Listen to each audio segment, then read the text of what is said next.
Selamat pagi jemaat yang dikasihi Tuhan, Shalom. Pada hari ini saya akan menyampaikan firman dengan judul Buang Kemalasan, Kobarkan Kerajinan. Saudara-saudara, untuk menjadi orang yang berhasil dalam kehidupan ini dan juga bisa dipakai Tuhan secara efektif, maka kita harus membuang kebiasaan buruk yang merugikan kita. Salah satunya adalah kemalasan. Tuhan mau kita menjadi orang yang rajin, bukan orang yang malas.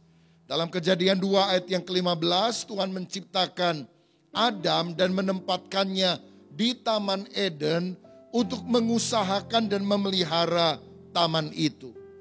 Berarti Tuhan telah memberikan perintah untuk manusia bekerja sebelum manusia jatuh ke dalam dosa. Bekerja itu bukan dosa, bekerja itu adalah perintah Tuhan yang berharga untuk kita. Paulus berkata dalam 2 Tesalonika 3:10, barang siapa yang tidak mau bekerja, janganlah dia makan. Karena Tuhan tidak menyukai kemalasan. Teladan utama kita tentu adalah Tuhan Yesus Kristus. Dia bangun pagi-pagi benar, berdoa kepada Bapanya, seringkali di dalam taman yang sunyi.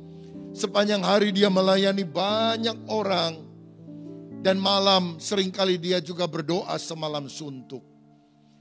Dan dia pernah berkata dalam Yohanes 5 ayat 17, Bapakku bekerja sampai sekarang, maka aku pun bekerja juga.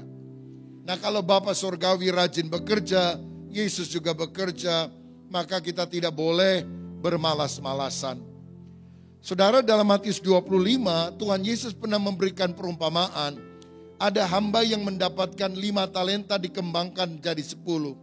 Hamba kedua yang rajin mendapatkan 2 talenta dia kembangkan jadi 4. Tetapi hamba yang ketiga itu malas, menyia-nyiakan talenta, menyimpannya di dalam tanah. Dan ketika tuannya datang dia dimurkai. Apa yang dikatakan oleh tuannya? Kamu hamba yang malas, yang jahat dan tidak berguna. Jadi di hadapan Tuhan, kemalasan sama dengan kejahatan karena tidak menggunakan potensi, talenta, kesempatan yang Tuhan telah percayakan kepada kita. Dalam Amsal 12 ayat 24 dikatakan, tangan orang rajin memegang kekuasaan, tetapi kemalasan mengakibatkan kerja paksa. Orang rajin akan pegang kekuasaan, dipercaya jadi pemimpin. Orang malas akan mengalami kerja paksa.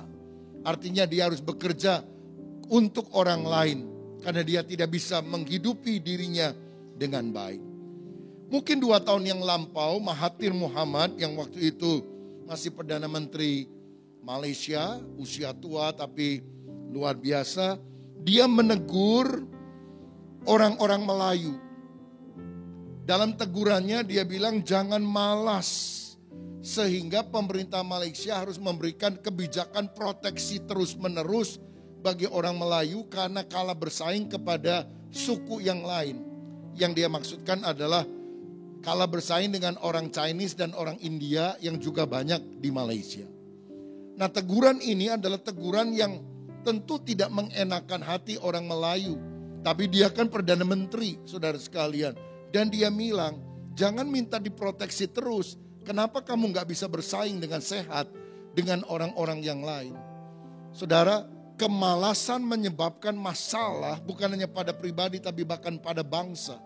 Tetapi kerajinan itu akan membuat kita diangkat, dipromosikan oleh Tuhan.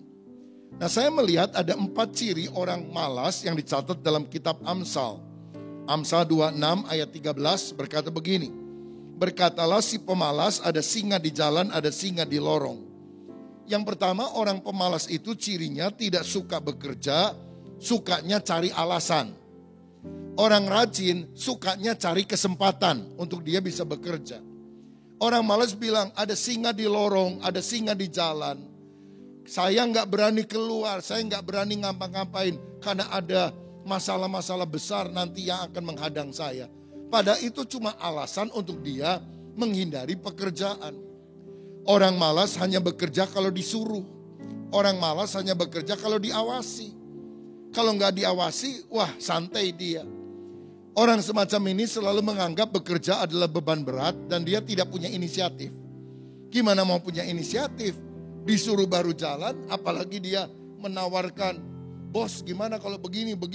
Nggak bakalan seperti itu, saudara. Yang kedua, ayat yang ke-14 dikatakan seperti pintu berputar pada engselnya, demikianlah si pemalas di tempat tidurnya. Ya, kalau pintu berengsel kan suka goyang, tapi nggak kemana-mana begitu. Orang malas itu suka tidur, tidak menggunakan waktu dengan bijak, suka menunda. Diajak doa pagi pasti nggak bisa, masih tidur, saudara sekalian.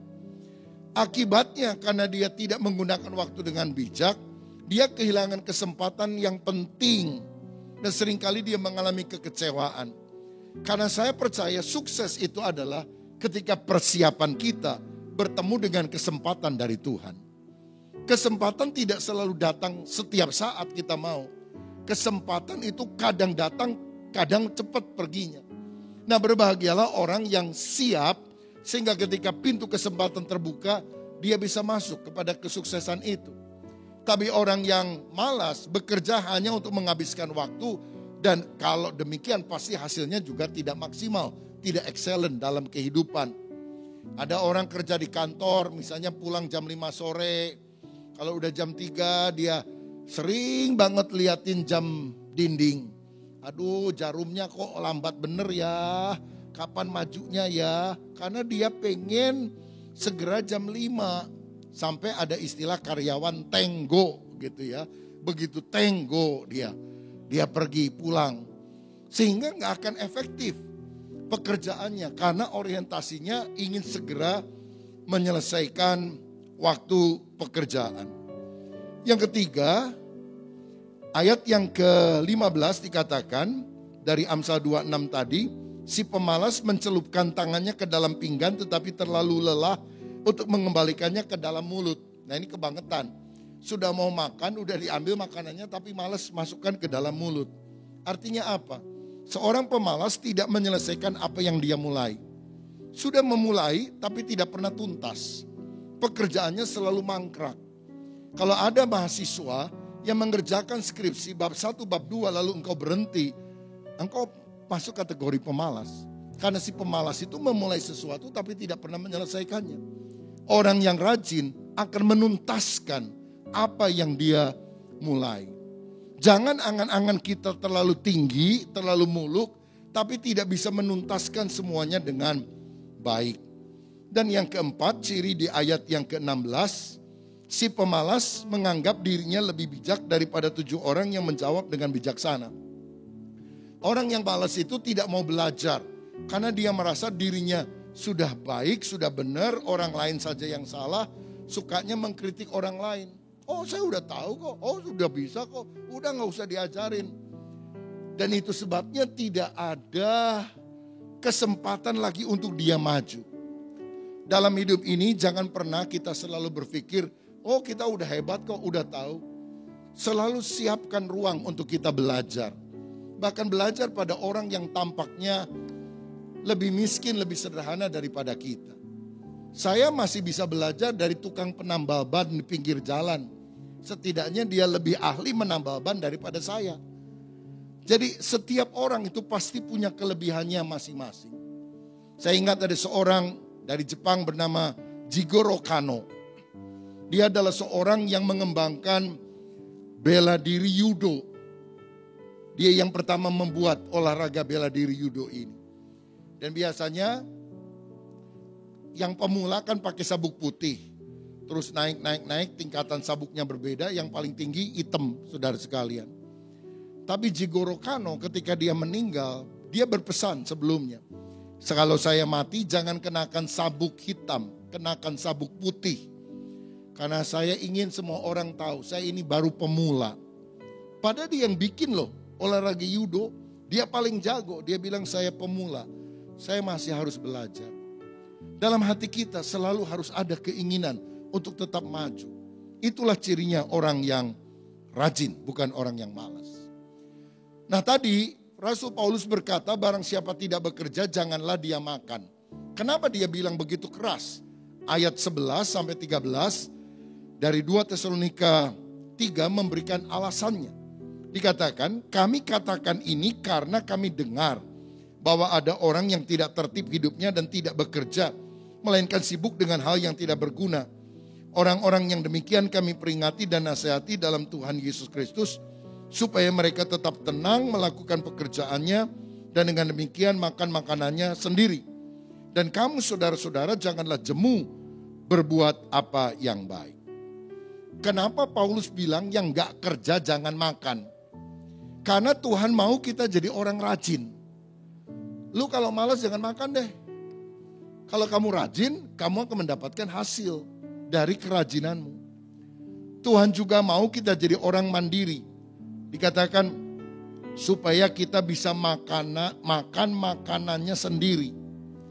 Artinya hidup itu gak boleh jadi benalu, jadi parasit bagi orang lain. Dompleng terus sama orang tua, dompleng terus sama kakak, sama family. Kita kerjanya hanya minta tolong, minta bantuan dan sebagainya. Kerja yang rajin supaya engkau bisa makan makananmu sendiri. Artinya gak menyusahkan orang lain. Sebab kadang-kadang ada orang, saudara, minta bantuan kepada keluarganya yang Kristen. Karena keseringan ini membantu dan kadang-kadang bantuannya juga gak jelas penggunaannya, disalahgunakan. Ketika dia gak bantu, ngomongnya apa? Orang Kristen gak ada kasih. Loh, malah nyalain orang yang gak mau bantu dia. Padahal dia tidak melakukan firman Tuhan. Kamu bekerja, kamu mandiri, kamu hidupi dirimu sendiri. Dan kemudian Tuhan juga ingin kita jangan jemu-jemu berbuat baik kepada orang lain. Artinya apa? Kita ini harus bisa menolong orang lain. You cannot give what you don't have. Saudara tidak bisa memberi apa yang engkau tidak bisa, tidak pernah miliki dalam kehidupan. Gimana bisa nolong orang lain kalau kita nggak punya? Orang yang nggak punya kasih disuruh membagikan kasih, kan nggak bisa. Orang yang nggak punya apa-apa disuruh membagikan apa-apa, kan nggak bisa. Kita yang harus mulai menjadi orang-orang yang mandiri, yang akhirnya bisa menjadi berkat bagi orang-orang lain yang ada di sekitar kita. Saya pernah ketemu seorang anak muda ketika saya pelayanan di Surabaya beberapa tahun yang lalu. Saudara, umurnya baru 22 tahun kalau saya nggak salah ketika saya ketemu. Dia sudah punya 5 outlet jualan sushi, saudara, di beberapa mall di Surabaya. Lalu saya tanya, gimana caranya kamu bisa umur segini bisa buka 5 counter sushi? Lalu dia bilang, Pak, papa saya itu orang kaya, lalu bangkrut. Saya itu dulu paling doyan makanan Jepang. Waduh, ketika bangkrut gak punya apa-apa, saya berhenti sekolah. Lalu satu kali dia bilang, Pak, boleh gak saya dimodalin usaha untuk bikin kios sushi? Mungkin uangnya terbatas tapi saya mulailah. Karena dia bilang saya paling doyan makanan Jepang. Sekarang kan gak bisa pergi ke restoran Jepang karena harganya mahal. Udahlah saya bikin sushi aja. Akhirnya ada sedikit uang yang ada, jadi dia mulai satu counter, jadi bukan sewa ruko atau apa, pakai gerobak dorong gitu, saudara. Ya, tapi kemudian gerobaknya dia kembangkan di satu tempat, lama-lama bisa sewa space kecil di mall, lalu berkembang bukan hanya di Surabaya, kalau nggak salah ada di Makassar dan sebagainya. Saya kagum kepada dia bukan karena dia anak orang kaya. Anak orang kaya yang nggak ngapa-ngapain hanya berdasarkan kekayaan bapaknya. Kalau jatuh repot, saudara. Tapi anak ini punya fighting spirit yang luar biasa. Bahkan dia yang kemudian menghidupi keluarganya sampai perekonomian mereka bisa bangkit. Ini loh saudara sekalian, orang-orang yang tidak hanya datang ke gereja, doa-doa, tapi juga menyatakan imannya itu di dalam kinerja yang baik sehingga dia mandiri dan jadi berkat bagi sesamanya. Saya ingat ada seorang yang bernama Thomas Alva Edison yang pernah berkata begini, jenius itu 1% inspirasi, tapi 99%-nya kerja keras. Dia adalah penemu bola lampu pijar. Ribuan kali mencoba gagal. Tapi dia bilang kalau mau sukses, ide yang cemerlang itu cuma 1% kontribusinya. 99% kerja keras. Jangan lihat sukses orang itu setelah mereka jadi. Lihat kerja keras yang mereka lakukan. Mungkin jam tidurnya lebih terbatas. Jam bermainnya dia gunakan lebih efektif untuk sesuatu yang dia lakukan dalam pekerjaan. Tapi ada hasilnya. Jangan iri kepada orang lain yang lebih berhasil. Karena kita tidak melakukan bagian kita bekerja dengan rajin. Orang-orang yang dipakai Tuhan itu orang yang rajin. Yusuf membangun lumbung-lumbung pada masa kelimpahan. Sehingga ketika masa kelaparan dia bisa menjual gandum yang ada. Sehingga dia sangat dipercaya oleh raja di Mesir. Dan diangkat menjadi tangan kanannya. Paulus adalah seorang yang dipakai Tuhan untuk merintis jemaat di berbagai tempat. Dan karena awal perintisannya orang belum ngerti apa artinya memberi persembahan, persepuluhan, menabur di ladang Tuhan. Maka Paulus tidak mau menjadi batu sandungan bagi orang lain. Karena itu dia bekerja. Jadi apa? Pembuat tenda. Karena itu Paulus itu sangat cocok sama pasangan namanya Aquila dan Priscilla. Kenapa? Karena mereka sama-sama pembuat tenda. Jalur pelayanannya adalah marketplace. Di dunia ini ada orang yang dipanggil pelayanan seperti Petrus. Petrus itu dulu nelayan, setelah ketemu Yesus meninggalkan perahunya, jalannya, tinggalkan pekerjaannya, lalu ikut Yesus sepenuh waktu. Kalau sekarang jadi pendeta full timer atau staff full timer di sebuah gereja. Ini panggilan khusus dari Tuhan. Tapi ada orang yang dipanggil seperti Paulus. Paulus itu tidak pernah jadi full timer, artinya kerja di gereja. Dia tetap menjadi seorang yang bergerak di dunia usaha, marketplace, pembuat tenda. Kalau sekarang usahanya bikin rumah, karena tenda itu kan tempat tinggal. Dia jadi orang yang bangun rumah, atau mungkin kalau lebih besar jadi developer. Tapi dia tidak menghabiskan waktunya hanya untuk bekerja sampai lupa pelayanan. Karena keuntungan dari pekerjaan itu hanyalah untuk mensupport pelayanannya, untuk memberitakan Injil lebih luas. Dia bisa pergi kemana-mana saudara, dalam jarak yang jauh, lebih jauh daripada Petrus. Kenapa? Karena dia mensupport dengan pekerjaan yang dia lakukan dengan tangannya. Nah, kita punya panggilan yang berbeda. Ada panggilan Petrus, ada panggilan Paulus. Yang penting bukan full timer atau part timernya, tapi full heart untuk Tuhan. Itu yang paling penting. Jangan pernah merasa bahwa orang yang lebih dekat ke sorga itu yang full timer. Warga negara kelas 1. Jemaat itu warga negara kelas 2. Enggak. Yang penting adalah hati kita yang melayani. Saudara, anak-anak saya setelah lulus di Australia waktu yang lalu bekerja. Yang pertama juga bilang saya nggak mau pulang ke Indonesia. Dia sudah punya tempat tinggal di sana, pekerjaannya juga bagus. Naik jenjang beberapa kali. Ya saya nggak pernah memaksakan, hanya mendoakan saja kehendak Tuhan yang terbaik. Apakah panggilan Petrus atau Paulus? Saya hanya pesan, jangan pernah lupa melayani Tuhan, rajin beribadah. Kita harus tahu semua bersumber dari Dia. Sampai akhirnya yang pertama dapat panggilan Tuhan untuk melayani. Saya bilang, tes dulu, jangan terburu-buru. Baru setelah dia mantap setengah tahun kemudian dia bilang saya yakin saya dipanggil pulang oleh Tuhan untuk melayani. Saya bilang jangan balik dulu ke Indonesia, sekolah dulu, ambil teologi di Singapura 3 tahun. Baru kemudian dia dilengkapi dan sekarang ini menjadi lebih berguna karena ada pengetahuan, expertise di dalam bidang tertentu yang dia bisa ajarkan kepada orang lain. Anak kedua saya kerja di EY, Ernst & Young, sebuah perusahaan accounting, financial dari Amerika yang dikenal. Tapi sampai satu titik, saya bilang, kamu mau pelayanan enggak? Oh, pasti pelayanan, tapi enggak full timer lah katanya. Tapi satu titik dia merasa bahwa Tuhan berbicara, dia harus meninggalkan itu dan melayani.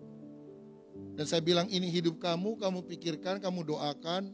Tapi kalau kami sudah melangkah, percayalah Tuhan tidak akan membiarkan hidupmu. Anak saya yang ketiga tidak merasa ada panggilan sebagai hamba Tuhan. Dia kerja di beberapa perusahaan, dulu di Sydney, kerjanya di kantornya di Sydney Tower, bangunan paling tinggi di Sydney. Persis di pusat kota, di jantung kota.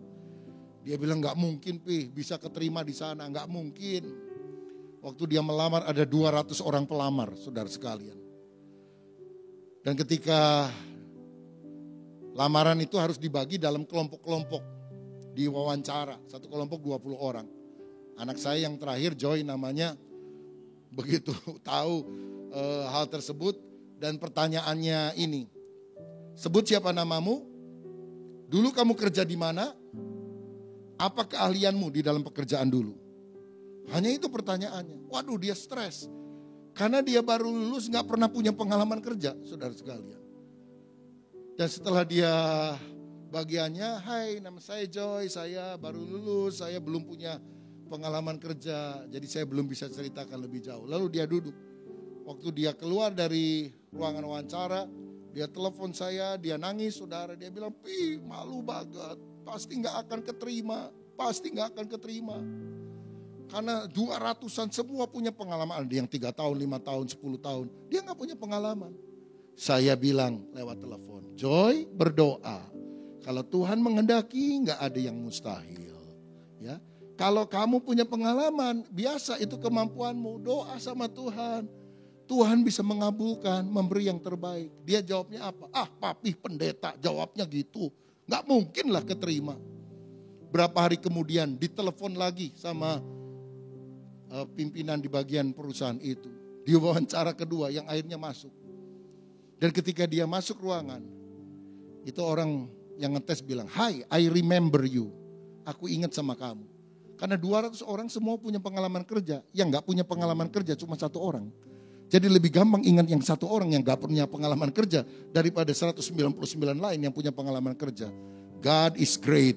Allah itu luar biasa. Bagi Tuhan tidak ada yang mustahil. Sekarang dia kerja di Tokopedia. Saya bilang ya rajinlah. Apa yang kamu bisa pelajari. Ya belum tentu kamu seumur hidup ada di sana. Tapi selama kamu ada di sana, lakukan pekerjaan yang terbaik jadi berkat bagi banyak orang. Jangan lupa ibadah, jangan lupa cinta Tuhan. Ingat kita bisa hidup hanya oleh anugerah Tuhan. Saudara-saudara, kita gak bisa memaksakan orang tuanya dokter, anaknya harus jadi dokter. Orang tuanya pendeta, anaknya harus jadi pendeta. Mesti ada calling, mesti ada panggilan. Saya ingat satu kali ada seorang bapak yang pengen jadi dokter. Orang tuanya gak mampu membiayai, putus sekolah di tengah jalan. Aduh nyesel banget. Jadi ketika dia punya anak, anaknya lulus SMA, dia paksa jadi dokter, saudara. Karena ayahnya sekarang udah ada duit. Dia bilang, papa dulu gagal jadi dokter, kamu gak boleh gagal jadi dokter. Pak, saya gak ada minat jadi dokter. Lalu kamu ingin jadi apa? Saya ingin jadi seniman, Pak. Saya mau jadi pelukis. Marah papahnya. Makan apa kamu jadi pelukis? Wah, pokoknya dipaksa sekolah dokter. Sekolah, lulus, nilai pas-pasan. Tapi papanya bangga banget, saudara sekalian. Apalagi ketika anaknya di wisuda, papa mamanya datang kan di wisudaan itu. Ketika nama anaknya disebut, jalan, lalu tali di topinya itu dipindahkan. Waduh, papanya membayangkan mestinya saya yang ada di situ. Saya gagal karena bapakku gak sanggup bayarin. Sekarang anak saya berhasil. Wah, seneng banget. Saudara, ada lembaran semacam ijazah atau penggantinya yang diberikan. Setelah selesai, wah foto bersama. Lalu setelah selesai foto bersama, anaknya bilang, Papa seneng gak? Saya udah lulus jadi dokter. Oh seneng sekali nak, hebat. Papa dulu yang pengen jadi dokter gak bisa, sekarang kamu jadi dokter. Papa bangga sekali. Oh oke, Pak. Jadi Papa udah seneng ya, saya berhasil, saya bisa jadi dokter. Nah sekarang Pak, ini ijazahnya, ini toganya, semua buat Papa. Sekarang izinkan saya ambil bagian sekolah untuk bidang seni lukis. Hampir pingsan papanya, saudara sekalian. Kita gak bisa paksakan orang lain, tapi kerajinan yang ada dalam hidup kita, dalam bidang apapun, itu akan membuat kita berhasil. Kerajinan membuat orang memegang kekuasaan, kata firman Tuhan tadi. Tapi kemalasan membuat kerja paksa. Sukses itu bukan kebetulan, tapi hasil kerja keras dan kerja cerdas. Work hard and work smart. Pengkhotbah 10 ayat 10 berkata demikian. Pengkhotbah 10 ayat 10.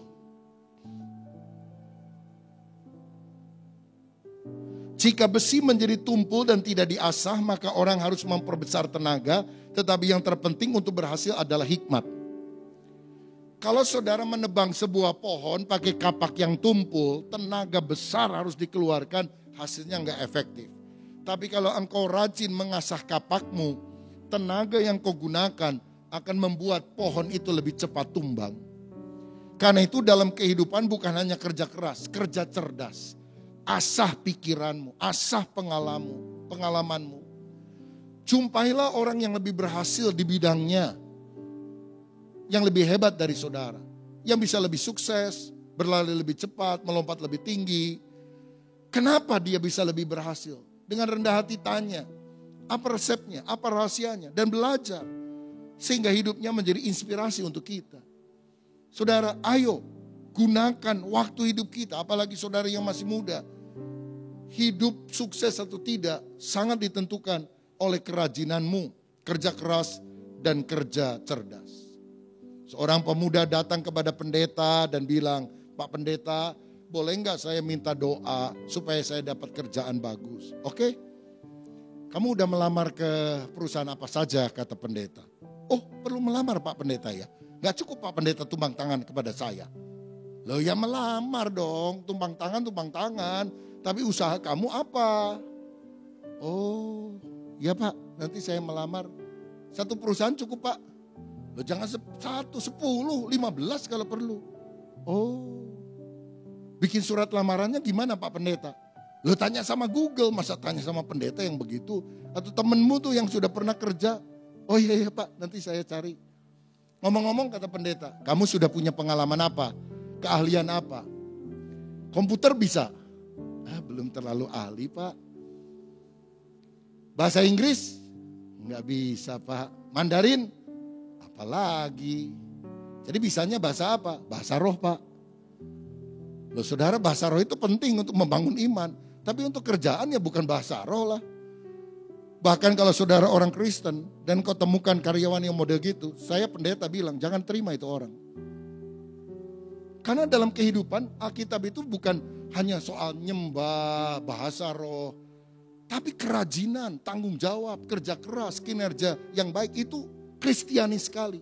Norma Kristen. Orang yang penyembahannya bahasa roh tapi malas, gak selesaikan tugas, gak Kristiani itu saudara. Jadi kita harus melakukan bagian kita. Kamu gimana? Komputer bisa? Belum Pak. Nyetir mobil sih bisa kan? Pernah nabrak Pak jadi takut. Naik motor, SIM-nya habis Pak. Jadi bisanya apa? Bisa doa Pak. Mau melamar lagi ke gereja. Beberapa orang datang kepada saya, Pak. Saya usaha bangkrut, benar-benar bangkrut. Apakah ini panggilan saya untuk menjadi full timer hamba Tuhan? Saya langsung bilang, bukan. Enak aja. Udah ancur-ancuran mau jadi full timer. Saudara-saudara, bahkan saya kasih nasihat kepada beberapa orang yang sedang dalam pergumulan apakah saya dipanggil jadi full timer atau bukan. Jawaban saya adalah gini, kalau engkau bisa menghindar dari full timer, jangan jadi full timer. Tapi kalau ternyata panggilan itu mengejar kamu terus, dan ini cirinya, kesempatan pelayanan, beban pelayanan, tugas pelayanan dari kiri kanan makin banyak. Dan engkau tidak bisa cegah itu datang, orang mempercayakan kepadamu, mungkin itu tandanya bahwa engkau harus melangkah. Dan gak harus langsung terjun jadi full timer, bisa aja part timer atau apa. Jadi saya bilang sedapat mungkin menghindar. Supaya apa? Jangan orang hanya tersekedar karena emosinya. Lalu dia kecewa meninggalkan Tuhan, meninggalkan pelayanan. Kan gak bagus saudara sekalian. Saya hamba Tuhan, saya percaya pekerjaan Roh Kudus, saya mengandalkan kuasa Pentakosta. Tapi manusia juga harus rasional. Karena Tuhan memberikan akal budi kepada kita, sehingga gak sedikit-sedikit kita menyalahkan Tuhan. Ada orang kalau doain orang sakit, pasti sembuh. Gak mungkin gak sembuh. Saya bilang tujuan kita mendoakan orang sakit bukan memastikan dia sembuh. Tapi memastikan orang itu dalam kondisi apapun, imannya tetap kokoh di dalam Tuhan. Jadi kalau dia sembuh karena beriman, kalau dia meninggal, dia harus meninggal di dalam iman kepada Kristus. Kalau tidak dia kecewa. Loh katanya pasti sembuh, suami saya kok meninggal dunia. Yang disalahin siapa? Tuhan. Karena kurang bijaksananya kita, dan memang apa yang disampaikan tadi pasti, nggak mungkin nggak alkitabiah, saudara. Manusia boleh meminta berdoa, tapi Tuhan yang berdaulat. Kedaulatan Tuhan itulah yang lebih daripada segala-galanya. Nah, karena itulah maka kita melakukan bagian kita dan Tuhan akan melakukan bagiannya. Itulah yang diungkapkan dalam pepatah Latin ora et labora, berdoa dan bekerja. Bagian kita bekerja, selebihnya kita serahkan dalam doa untuk Tuhan mengerjakan bagiannya.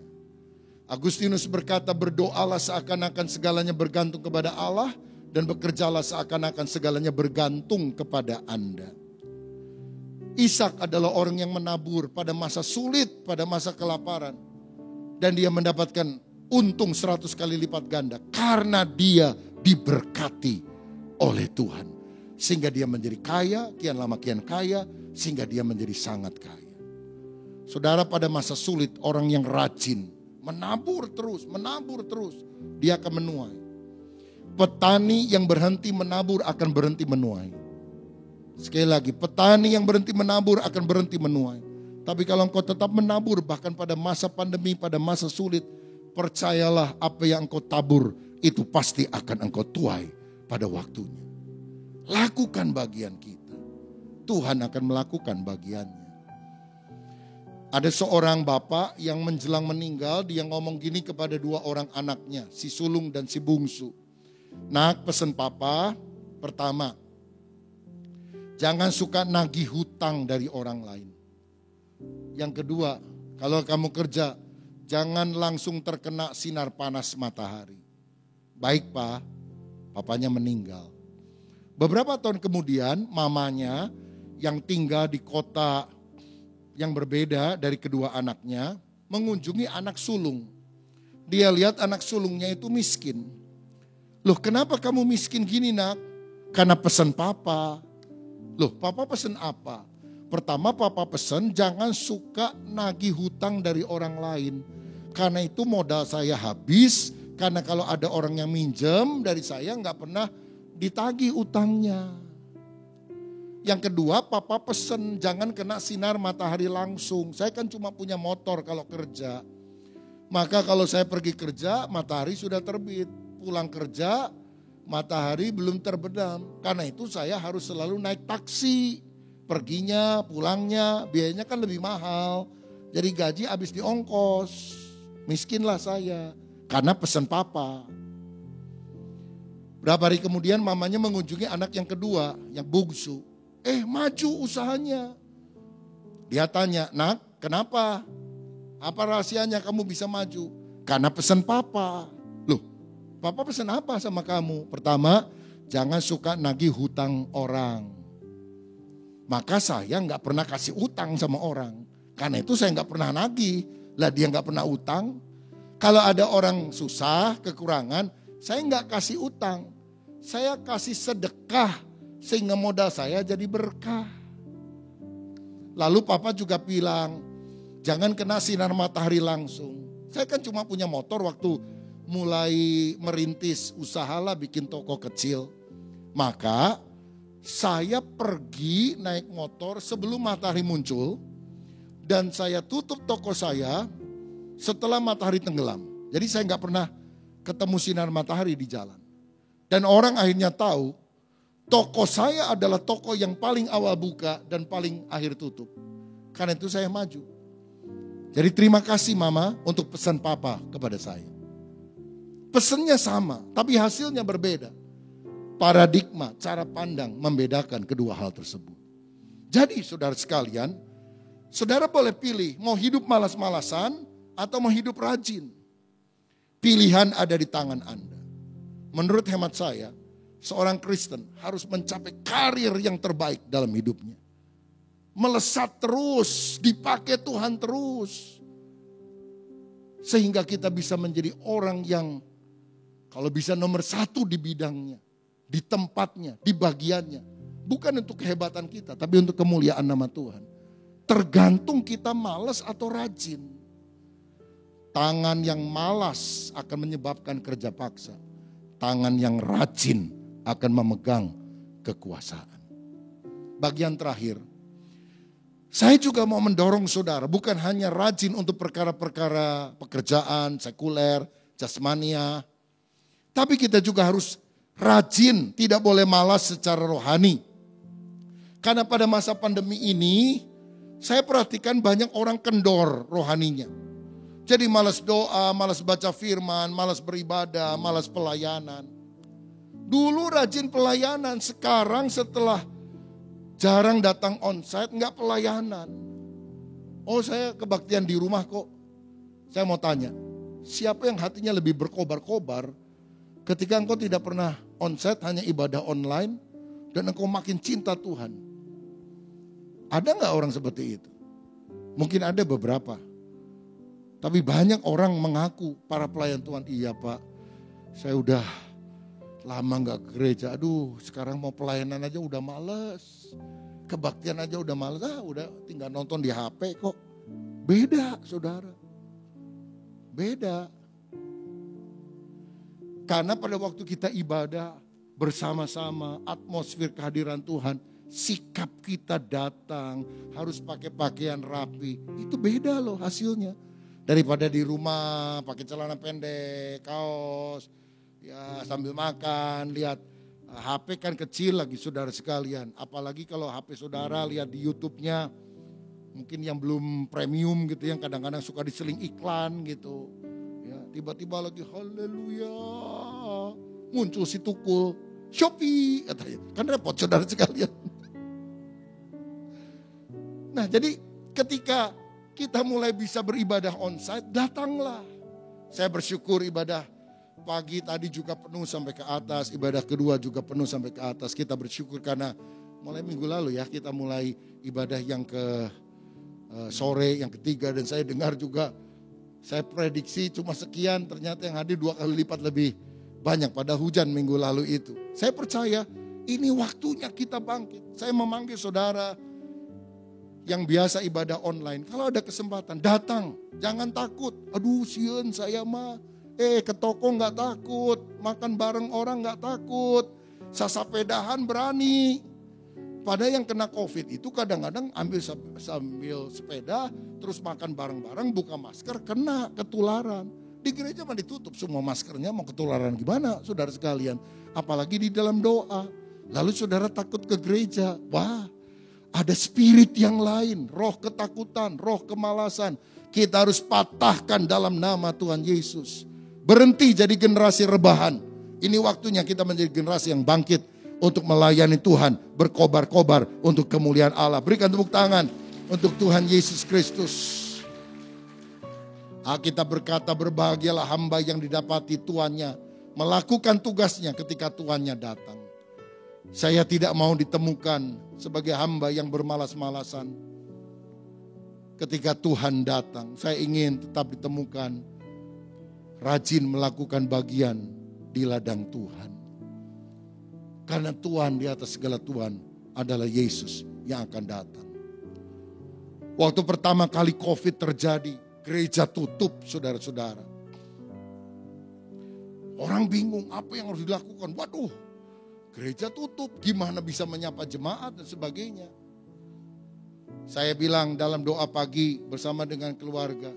Mulai besok doa pagi, doanya bukan pagi, doanya sore jam 5. Terus saya bilang sama menantu saya, sama anak saya, bisa enggak di setel ini tuh masukin YouTube, Instagram atau Facebook. Kita buat mesbah keluarga. Bisa Pi katanya, jam 5 sore ya, mulai besok ya. Oke. Hari apa aja? Tiap hari saya bilang. Wah itu tiap hari kan bahannya mesti bikin bahan sendiri saudara sekalian. Jadi kita buat bahan. Sekarang sudah diadopsi oleh Departemen Keluarga dari GBI, Sinode GBI. Tapi kita mulai itu, doa terus, Senin sampai Sabtu, Minggu khotbah online. Nggak ada hari yang bolong, saudara sekalian. Ketika orang bingung apa yang terjadi, kalau kita malas-malesan, kita nggak jadi berkat bagi banyak orang. Saudara, ini waktunya kita rajin di ladang Tuhan. Roma 12 ayat 11, janganlah hendaknya kerajinanmu kendor, biarlah rohmu menyala-nyala dan layanilah Tuhan. Jangan seperti gadis bodoh yang pelitanya padam. Mari roh kita menyala-nyala. Karena itu kobarkan gairah akan Tuhan. Imamat 6 ayat 13 berkata, jaga api di dalam hatimu, jangan pernah padam. Kembali pada kasih yang mula-mula. Biar kita menyala-nyala lagi untuk Tuhan kita. Yang kedua, kobarkan semangat melayani. Jangan hanya sibuk untuk perkara duniawi.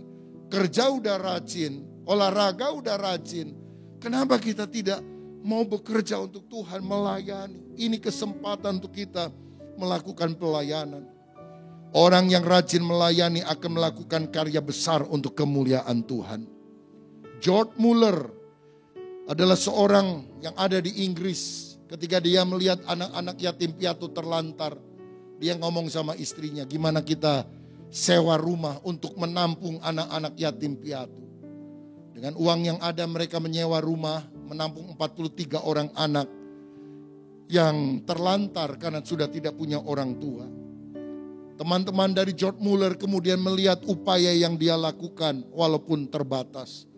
Mereka mensupport dengan keuangan sehingga George Muller bisa membangun gedung pertama. Temannya bilang gak usah sewa, kamu bangun gedung, kami yang danai. Dan dia bikin 5 gedung dalam tempo yang cukup panjang untuk menampung kira-kira 2.000 orang anak yatim piatu. Dan 100 lebih pelayan yang melayani setiap hari. 60 tahun pelayanan George Muller dalam bidang panti asuhan. 9.500 orang anak yang dia tolong. Dia kasih makan, dia sekolahkan. Orang kalau malas gak mungkin dipercaya perkara besar dari Tuhan. Pada masa sulit ini, ketika Tuhan mempercayakan saya untuk memimpin Sinode GBI, kita juga mulai melakukan banyak hal. Salah satunya kita membuat apa yang namanya Battle Project. Kalau ada gereja yang udah diusahakan 10 tahun membangun, tapi jemaatnya terlalu miskin sampai gak bisa bangun, kita bangunkan saudara-saudara.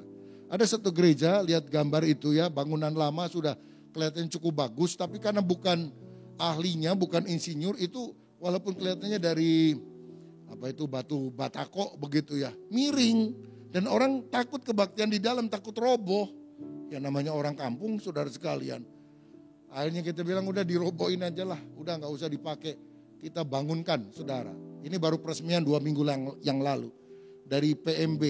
Dari gereja kita, baik Tasik, Bandung, Jakarta, ya Dana Misi yang saudara suka kasih, kita bangunkan gereja ini. Kita sedang bangun kira-kira ada 20 yang begini. Anggaran lebih kurang lah, 150 jutaan kira-kira saudara. Nah jadi kita utusan kita itu yang kasih sambutan. Saya kasih sambutan lewat Zoom saudara. Ya jadi di masa sulit ini kita bangun. Kita ngomong sama gembalanya, udahlah yuk tenang aja, gak usah bangun, kita yang carikan orang untuk bangun, biaya langsung ditransfer ke toko bahan bangunan, pokoknya terima kuncinya aja, terima jadi. Karena kita udah berapa kali nyupport duitnya, gak jadi-jadi saudara sekalian. Ya, dipakainya untuk yang lain. Atau ya memang karena kurang kemampuan, gak tahu bagaimana mengelola uang untuk membangun.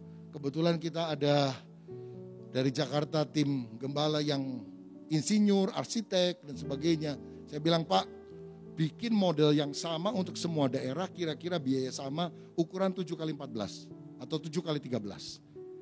Dibuatkan saudara. Ada orang yang bilang, oh mau begini, begitu, ya tambah ini, tambah itu. Saya bilang bangun sendiri, silahkan. Oh jangan gitu dong Pak. Ya kalau mau terima yang ini. Oh ya udahlah kita terima. Lo banyak maunya ya uang sendiri dong.